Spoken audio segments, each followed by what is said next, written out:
ते बघा अगदी सुरेख कशी झाली. खरवजाचं दूध नसताना सुद्धा बाहेर मिळतो ना गाड्यावर, अगदी सेम तसाच मौसूद आणि परफेक्ट जाळी असलेला खरवज कसा बनवायचा आहे, पटकन रेसिपीला सुरुवात करूया. त्यासाठी नाही तर बघा हा एक टोप घेतलाय मी, पण त्या अगोदर तयारी काय केली आहे ना ती दाखवते. तर हा टोप साईडला घेऊया आणि इथं बघा एक छोटा टोप भरून मी म्हशीचं दूध घेतलेले. इथं ना या चमच्याने मोजून आहे ना 2 चमचे दही घेतलेले, तेवढीच साखर घेतलेली, म्हणजे जेवढं दूध आहे ना त्याच्या निम्मी साखर घेतलेली आहे. आता अगदीच जास्त गोड खात असाल तर तुम्ही जास्त गोड घेऊ शकता. तर आता मी काय करणार आहे, इथं बघा वाटीमध्ये थोडंसं दूध घालून घेतलंय मी, काढून घेतले आणि हे ना यामध्ये मिक्स करून घ्यायचंय आपल्याला.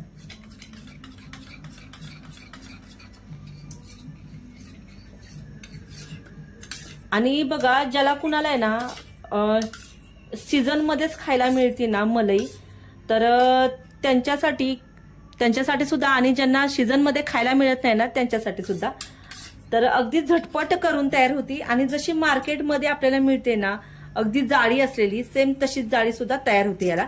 तर काय करायचंय, इथं जो पहिला सुरुवातीला टोप घेतला होता ना हे दूध आपल्याला काढून घ्यायचंय. तर हे फुल फॅट म्हशीचं दूध घेतलेलं आहे मी. आता यामध्ये ना आपल्याला जे आपण दही मिक्स केलेलं दूध होतं ना ते घालून घ्यायचंय. तर व्यवस्थित मिक्स करून घ्यायचं दूध, अजिबात गुठळ्या राहिल्या नाही पाहिजेत यामध्ये. आता यामध्ये ना मी साखर घालणार आहे.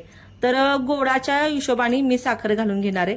मस्त बाहेर जशी मिळते ना आपल्याला पानावर गादीवर मलाई, तशीच मलाई घरामध्येच, तीही बिना चिकाच्या दुधाची करतोय आपण. आणि ही मेथड आहे ना अजिबात फेल जात नाही. ज्यांना कुणाला बघा चिकाचं दूध मिळत नाही आणि डेअरीमध्ये सुद्धा बघा शहरामध्ये मिळत नाही, तर आणि कधी नसतं चिकाचं दूध, तर त्यावेळेस ना खावंसं वाटत असेल तर त्यावेळेस तुम्ही ही मेथड करू शकता. आता मला थोडीशी साखर कमी वाटतेय म्हणून थोडीशी साखर घालून घेणार आहे मी.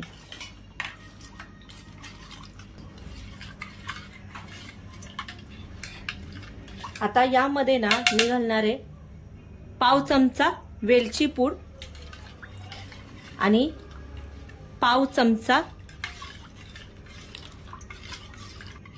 सुंठपूड. सुंठपूड घातली ना तर जसा बाहेर बघा आपल्याला मार्केटमध्ये मिळते सेम तशीच लागते. आणि जे गाईचं बघा दूध असतं ना ते अगदी इम्युनिटी बूस्ट असतं, गाई म्हशीचं जे कवळं दूध असतं ते, त्यामुळे ना अगदी तसाच फ्लेवर याला सुद्धा येतो. आणि जे मी दही घेतलं होतं ना तर ते थोडंसं कमी आंबट घेतलं होतं. आता हे मी काय करणार आहे बघा, ह्यामध्ये थोड्याशा गुठळ्या झालेल्या आहेत, तर हे गाळून घेणार आहे. आणि जी थोडीफार आहे ना दह्याची गुठळी असते ना ती सुद्धा निघून जाते. आता इथं ना मी एक जाळी घेतली आणि खाली एक बाउल ठेवलाय.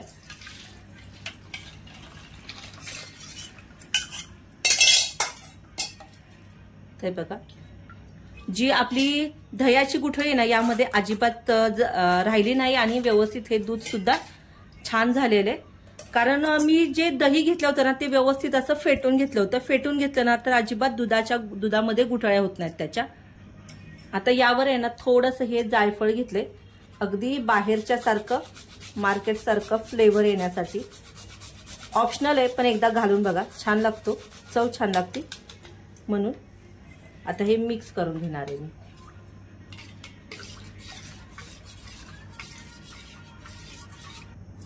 इथं मी आहे ना केशर घेतलेले आणि हे केशर थोडंसं घालणार आहे. ऑप्शनल आहे पण फ्लेवर छान येतो आणि कलर सुद्धा अगदी बाहेर मिळतो सेम तसाच येतो. आता इथं ना एका टोपामध्ये मी पाणी ठेवले गरम करायला, पण या पाण्याला आहे ना पहिल्यांदा उकळी काढून घ्यायची. पाणी व्यवस्थित गरम पाहिजे, तेव्हाच आपण टोप यामध्ये ट्रान्सफर करणार आहे. पाण्याला उकळी आलेली आहे. आता यामध्ये ना मी घालणार आहे एक स्टँड ठेवणार आहे आणि हा टोप आहे ना तो व्यवस्थित आपल्याला यावर ठेवून घ्यायचा आहे. त्यामुळे काय होईल ना टोप पाण्यामुळे हलणार नाही आणि जो आपण शिजायला ठेवणार आहे खरबस तो व्यवस्थित शिजला सुद्धा जाईल. आता यावर आहे ना झाकण ठेवते आणि 15 मिनिटे ना व्यवस्थित शिजवून घेऊया. चले बघा 15 मिनिटं ना शिजवून घेतलं आणि शिजल्यानंतर आहे ना मी चेक केलं की व्यवस्थित खरवज शिजलाय का नाही तो. तर आहे ना ते बघा पूर्ण क्लीन येते, अजिबात याला दूध लागत नाहीये. तर मी काय करणार आहे, आपण याच्या वड्या पाडून बघूया. तर एक अर्धा तास आहे ना पूर्ण थंड करून घेतलं आणि आपण आता याच्या वड्या पाडूया.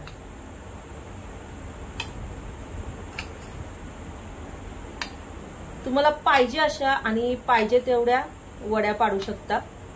इतका व्यवस्थित हा खरवज होतो आणि ज्याला खायला द्याल ना त्याला कळणार नाही की आपण हा बिना चिकाच्या दुधाचा बनवलाय.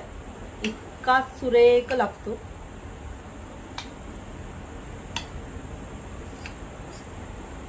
त्याच्या कडा मोकळ्या करून घेते पहिल्यांदा, कारण चाकूने करते.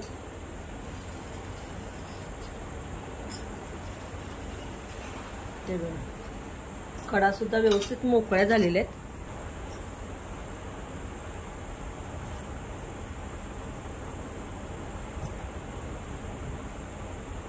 ते बघा अगदी सुरेख कशी झालीये.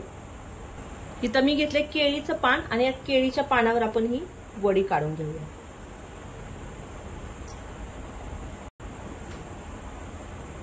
बघता क्षणी कळत असेल तुम्हाला की अगदी बाहेर मिळते ना सेम तशीच झालेली आहे.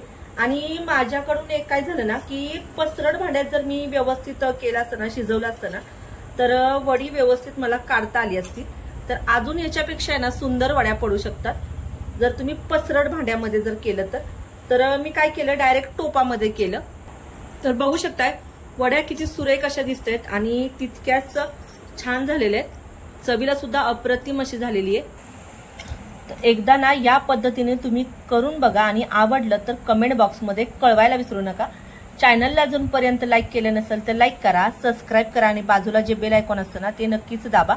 आणि मी पुढच्या एपिसोडमध्ये ना खरवजाच्या दुधापासून आहे ना चीक कसा बनवायचा आणि त्याचं प्रमाण किती घालायचं ते सुद्धा दाखवणार आहे मी. पण तो व्हिडिओ सुद्धा लवकरच घेऊन येणार आहे, खरवजाच्या दुधाचा पासून कसा बनवायचा तो. तर आणि हा खरवज तुम्हाला कसा वाटला ना तो सुद्धा मला कमेंट बॉक्समध्ये नक्कीच कळवाल. तर बघा जाळी जी म्हणाल ना तर जाळी किती सुरेख अशी पडलेली आहे. जशी बाहेर आपल्याला मिळते ना सेम तशीच जाळी पडलेली आहे. आणि ह्या जाळीवरूनच कळतो की खरवज कसा झालाय तो. चला तर मग भेटूया अशा छान छान झटपट रेसिपी सोबत. तोपर्यंत पाहत रहा मेजवानी जेवणाची.